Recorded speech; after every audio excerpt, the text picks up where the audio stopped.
Dinimiz deyir ki, ailədə uşaqlarınızı məhəbbətlə təmin edin.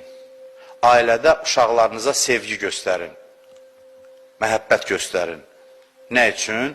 Çünki məhəbbət qıtlığı olsa, məhəbbət çatışmazlığı olsa, bir dənə üzünə gülən adama tərəf qaçacaq bu.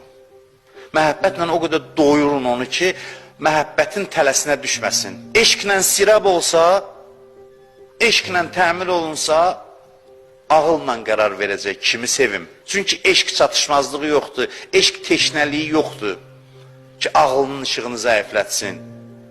Eşqlə tam təmin eləyin ki, eşqdən arxayın olsun, sevilsin və buna mane olmasın.